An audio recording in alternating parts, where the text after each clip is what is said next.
Hallelujah, good morning. सुबह हो चुकी है, 6:30 बज गए हैं। क्या प्रभु के वचन के लिए तैयार हैं? तो आइए प्रार्थना के साथ आज के मनन की शुरुआत करें।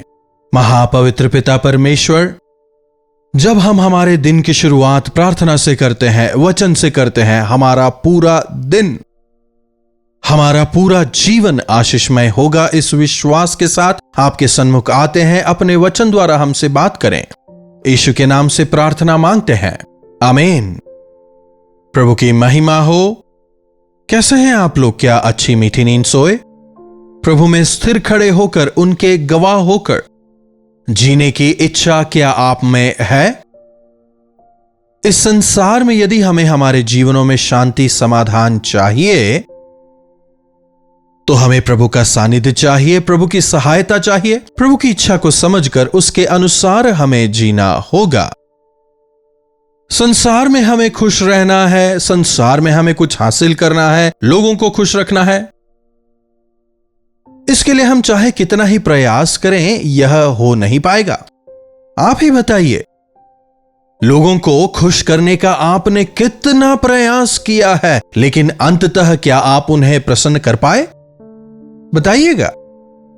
1000 करने के बाद अगर एक आप चूक जाएं, तो उसी पर वे उंगली उठाकर बताएंगे, जो हमें काफी अधिक निराश करता है। मनुष्यों को तृप्त करना हमसे नहीं हो सकता। दरअसल यह कहना गलत नहीं होगा कि इंसानी जीवन दुखद जीवन है ना? नासमझी के साथ ही आज कई लोग जीवन बिता रहे हैं। अगर हम जो कि मसीह को जानते हैं, हमारे जीवन भी कुछ ऐसे ही हो, तो फिर उसका क्या लाभ है? हमारे जीवन का एक गंतव्य होना चाहिए। इसीलिए मसीह यीशु को जानने वालों को बपतिस्मा लेकर, प्रभु यीशु मसीह के जीवित गवाह होकर प्रभु की इच्छा अनुसार जीना है। रोमियो को लिखी गई पत्री 13वें अध्याय की 11वीं आयत से पढ़ रहा हूं, देखिएगा। और समय को पहचान कर ऐसा ही करो, इसलिए कि अब तुम्हारे लिए नींद से जाग उठने की घड़ी आ पहुंची है। हम हर सुबह उठते हैं, वैसे ही प्रभु का आगमन निकट है। इसीलिए हमें सांसारिक नशे से या सांसारिक नींद से बाहर आकर प्रभु के लिए जीना है। क्योंकि जिस समय हमने विश्वास किया था, उस समय के विचार से अब हमारा उद्धार निकट है। रात बहुत बीत गई है और दिन निकलने पर है। इसलिए हम अंधकार के कामों को तज कर ज्योति के हथियार बांध लें। अंधकार के कामों को तज कर, उन्हें दूर कर कर छोड़कर। ये अंधकार के काम क्या है? आगे वो कह रहा है, देखिए, लीला क्रीड़ा, पियक्कड़पन, व्यभिचार, लुचपन, झगड़े, डाह। समझ रहे हैं? लीला क्रीड़ा, पियक्कड़पन और व्यभिचार, लुचपन, ईटिंग, ड्रिंकिंग, एंजॉइंग, खाना पीना, मजे करना। ओरिजिनल लैंग्वेज में खाओ, पियो और भोगो। Sexual since. इंसान आजकल अपने ध्यान को इन्हीं चीजों पर लगाता है। क्लबिंग, पबिंग, यह आज का कल्चर हो गया है। विशेषकर नौजवान, हर कोई खाने पीने और मौज करने में लगा हुआ है। दरअसल जीवन का लक्ष्य है तो क्या है? आपका गंतव्य क्या है? मैं कौन हूं? यह समझे बिना, यहां तक कि मसीह यीशु को जानने वाले भी ऐसा ही जीवन बिता रहे हैं। हाय, अगर मसीहियों की हालत यह है, तो फिर अविश्वासियों को कहने का क्या लाभ है? बताइए। मसीह यीशु को जानने वालों को इस नाच गाने से, शोर शराबे से, पियक्कड़पने से, नशे से दूर रहना चाहिए। किसी भी प्रकार का नशा, चाहे वो नींद का नशा हो, खाने का नशा हो या किसी और तरह का नशा। प्रभु की संतान होने के बाद हमें उन सबको त्यागना है। यहां क्या लिख रहा है पौलुस? पियक्कड़पन, लुचपन, लीला क्रीड़ा, व्यभिचार, झगड़े, डाह, इस प्रकार की जो चीजें हैं हम में ना हो। शराबियों को देखिए, शराब पीने के लिए दो मित्र मिलकर बार वगैरह में जाते हैं, जाते खुशी खुशी हैं, आते वक्त झगड़ा करके आते हैं, यहां तक कि एक दूसरे पर हाथ उठाते हैं। पाप जिन लोगों को साथ लेकर आता है वो थोड़े समय का ही साथ है, आगे चलकर वो पाप ही उन लोगों के अलग होने का, दूर होने का कारण बन जाएगा।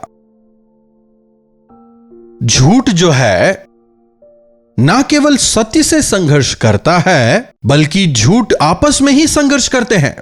क्या आप समझ रहे हैं? सत्य और असत्य हमेशा विपरीत हैं, लेकिन झूठ के बीच भी एक प्रकार का झगड़ा है। संसार में हम देखते हैं ना, झूठे झूठों को ही मारते हैं।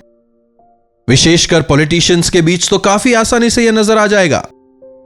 वो हमारे विरोधी हैं कहते हुए दूसरे पार्टी वालों को मारते हैं। यह पॉलिटिक्स है, इसीलिए नजर आ जाता है, लेकिन हर जगह ऐसा ही है। घर में भी यही चलता है, व्यापार में भी यही है। तमाम इंसान ऐसे ही हैं। पैसों के लिए झगड़े, अधिकार के लिए झगड़े, ईगो, डाह, उसने मुझे ऐसा कैसे बोल दिया, हाउ डेयर ही, कैसे मुझे नीचे दिखाया। यह मसीह का मार्ग नहीं है। अपने आप को छोटा करना प्रभु सिखाते हैं, उठाना प्रभु का कार्य है। ना लुचपन, ना झगड़े, ना डाह हमारे बीच में हो, बल्कि मसीह सी चाल चलें। क्या आपका किसी से झगड़ा है? क्या आप किसी से डाह करते हैं? क्या आप किसी नशे के आदी हैं? आजकल कई लोग ड्रग्स के नहीं बल्कि मोबाइल के नशे में चूर हैं। इंस्टाग्राम का नशा, रील्स का नशा। मोबाइल के नशे में पड़कर कुछ और नजर नहीं आता, कहीं और उनका ध्यान नहीं रहता। उस दौरान आप जाकर उनसे बात करके देखिए, एकदम लापरवाही से जवाब देते हैं। कुछ लोगों को तो गुस्सा आ जाता है, क्यों परेशान कर रहे हो, है ना? मनुष्य अपने लक्ष्य से भटक गया है, संसार का गुलाम होके, पाप का गुलाम होके जी रहा है। मसीह को जानने वाले हमें सीधी चाल चलने वाला होना है। चोरों की तरह, व्यभिचारियों की तरह रहस्य में किए जाने वाले पापमय कार्यों को करने वाले हमें नहीं बनना है। प्रभु के सामने यथार्थ रहते हुए जैसे दिन को सोता है, रोशनी में हम जिस प्रकार से सावधान रहते हैं, उसी प्रकार रोशनी के संतान होकर हमें अपने आप को आगे बढ़ाना है। रोमियो की पत्री 12वें अध्याय की 15वीं आयत हमें बताती है कि हमें कैसे रहना है, कैसे नहीं, हमें क्या करना है, क्या नहीं। कैसे? आनंद करने वालों के साथ आनंद करो। प्रभु के संतानों को आनंदित लोगों को देखकर जलन नहीं होती है। यह संसार ऐसे ही है, आनंदित लोगों को देखकर उनका पेट जलता है, लेकिन परमेश्वर को आनंदित लोगों को देखकर उनके साथ आनंद मनाना है। अगर आपके विरोधी हो तो भी आनंद मनाएं, भले ही वे आपको पसंद ना हो। आनंद करने वालों के साथ मिलकर तुम भी आनंद करो। रोने वालों के साथ रो। रोने वालों को देखकर हमें बहुत खुशी होती है। हां, अच्छा हुआ, अच्छा हुआ। No no no no no. रोने वालों के साथ रो, उनके दुख को आप बांटो। आपस में एक सा मन रखो, यह काफी आवश्यक है। शरीर का एक होना आसान होता है, लेकिन मन का एक होना काफी मुश्किल होता है। मन एक ना होने का कारण जानते हैं? वह है पाप। मसीह यीशु के लहू से धोया गया मन अन्य पवित्र मनों के साथ एक होने के लिए तैयार रहता है, लेकिन पाप से भरा हुआ मन, साथ ही रहने वाले पति पत्नी भी कहने के लिए तो एक होकर रहते हैं, एक दोस्त के समान रहते हैं, लेकिन कहने के लिए ही एक होते हैं, मन एक नहीं होते। मन को मिलाने वाले हमारे प्रभु हैं। मसीह यीशु के लहू के द्वारा वो प्रेम का संबंध कायम होता है। अभिप्रायों में फर्क हो सकता है, लेकिन मन मुटाव नहीं होगा। कोई आप जैसा नहीं होगा, आप भी उनके जैसे नहीं होंगे। वे हमें सहन करते हैं, हमें उन्हें सहन करना है। हमारी कमी घटियों को वे सहन करते हैं, उनकी कमी घटियों को हमें सहन करना है। इसके बजाय अगर एक दूसरे की कमी घटियां निकालते रहें तो मन एक कैसे होंगे? अगर एक व्यक्ति खुद अपनी कमी घटियों को समझकर उससे तौबा करे, मन फिराए तो अच्छा होगा। इसके बजाय कोई और उन्हें सुधारने का प्रयास करे।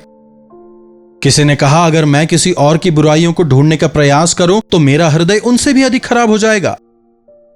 हमारे मन एक क्यों नहीं होने पाते? क्योंकि घमंड है, क्रोध है, द्वेष है, जलन है, ईगो है, एटीट्यूड है, प्राइड है। जब तक मैं की भावना रहेगी, दूसरों के साथ हम मिल नहीं पाएंगे। दूसरों के साथ एक मन होकर रहें। प्रभु यीशु मसीह इंसान को एक करते हैं, मनों को एक करते हैं, प्रेम से भरते हैं। अभिमानी ना हो परंतु दीनों के साथ संबंध रखो। जो दीन हैं, गरीब हैं, दरिद्र हैं, उनके साथ में अच्छा संबंध बनाए रखो। और अपनी ही दृष्टि में बुद्धिमान ना हो। मैं बुद्धिमान हूं कहकर आप खुद ही अपने आप को सर्टिफिकेट देने लगे तो कैसे दूसरे लोगों को यह कहना होगा? अगर हम खुद जाकर अपने आप के लिए मेडल्स ले आए तो उसका क्या महत्व?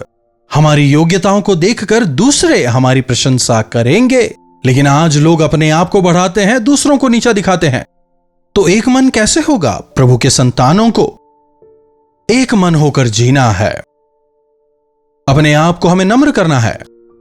अगर सामने वालों को हम अपने से बेहतर जाने, हम साबित करने पाएंगे कि हम प्रभु के संतान हैं और प्रभु हमारी वजह से आनंदित होंगे।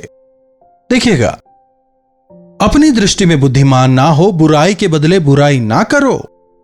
किसी ने आपके साथ बुराई की, अगर आप भी बुराई करें, आंख के बदले आंख, हाथ के बदले हाथ, तो आप में और उनमें फर्क क्या रह गया बताइए?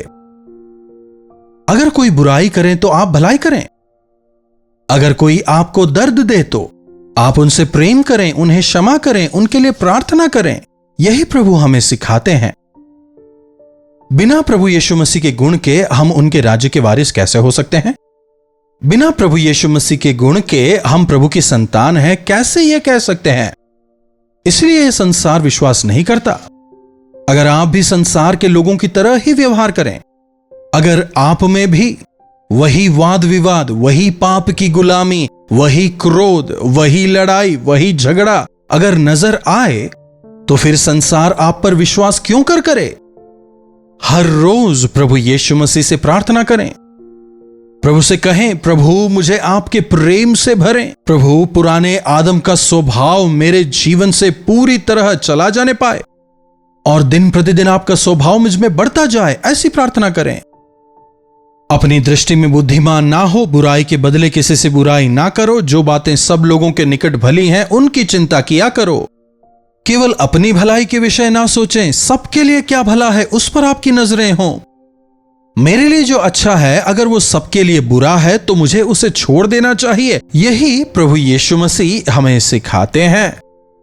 लेकिन आज देखिए संसार में क्या हो रहा है। अपने को ऊंचा करने के लिए दूसरों को नीचा दिखाना, अपने आप को दूसरों से बेहतर बताने के लिए दूसरों को नीचा करना, उन्हें अपमानित करना, यह संसार का तरीका है, शैतान का तरीका है।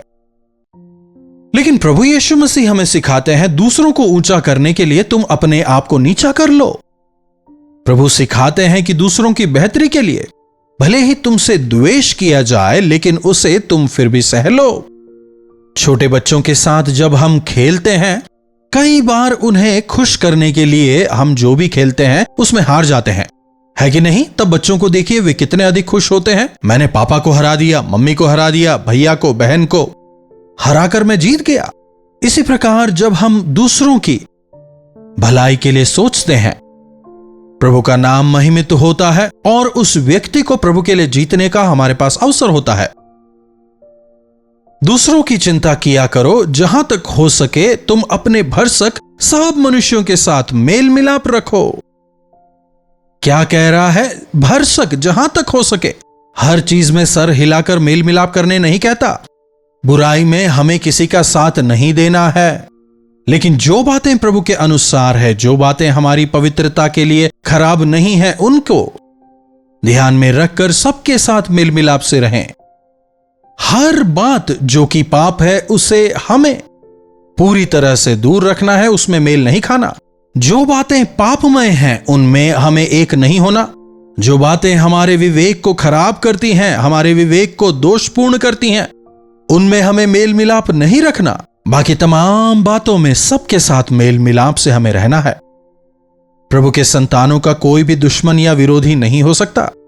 अगर ऐसा एक जीवन आप अपने घर में, अपने आस पड़ोस में, अपने कार्य क्षेत्र में जीने पाए तो आपको देखकर आपके मसीह हमें भी चाहिए कहकर कई लोग मसीह में आने पाएंगे।